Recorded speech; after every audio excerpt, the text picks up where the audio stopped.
One of the things we also looked at was this yield increase we see in the piece weight. What is it? Is this weight that we're getting, is it coming from water? Are the mushrooms more full of water, or are they full of dry matter?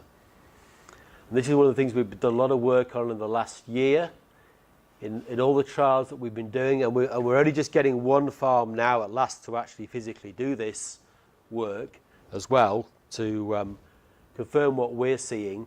But basically the only way to do it is to take mushrooms which you've harvested, cut them up and slice them, put them into an oven at 80 degrees for between 12 and 14 hours, and then you get what the percentage of dry matter is in the mushrooms. It's the only way of checking it. And we get a very consistent pattern with this. Looks a little bit more complicated than it is, but basically there's 5 columns here. That's our situation with nothing in. So these numbers here, first flush, second flush, third flush, they are percentage of dry matter in the mushrooms. Okay, that's actually dry matter yield in kilos per square metre, and that was the actual kilos per square metre of the trial. Yeah. Then we've got just 4 different treatments of complements. That's the very original product, which was pre-mixed in the casing. This is the new product, which we mixed in the casing. We have a higher rate just because the concentration of this new product is twice, we have to put twice as much in as the original product. This new product is a calcium suspension. So if we go too concentrated, it becomes too thick. So that's why we have we put it in a much higher rate. And then here, instead of mixing it into the casing, in a casing mixer, this is our water-on modality, and then we tried it at a higher rate here. Okay. But the key things here, in the numbers you can see here,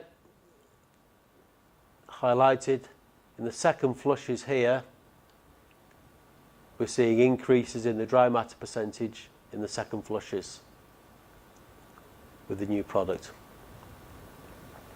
We see overall the dry matter is increased.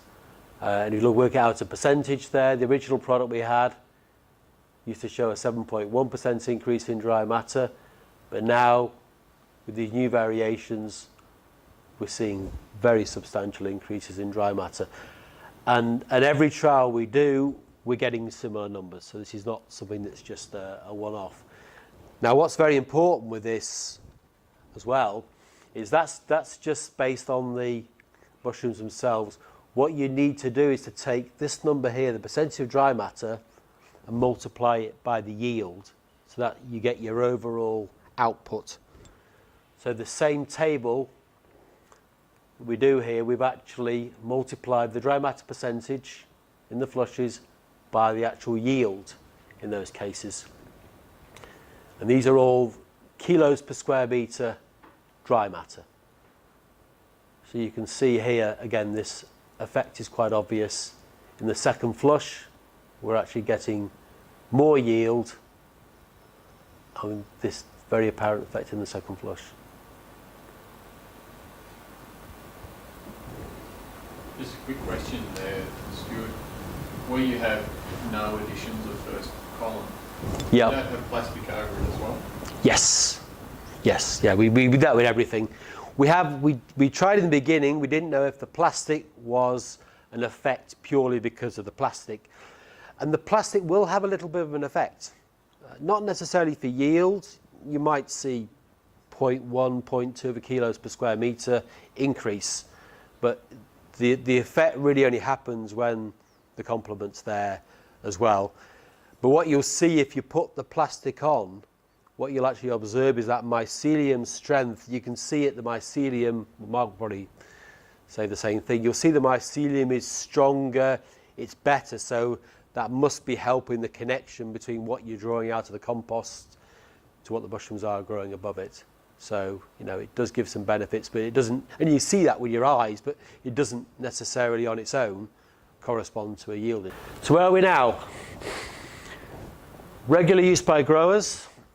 UK, France, Spain, Canada, Croatia.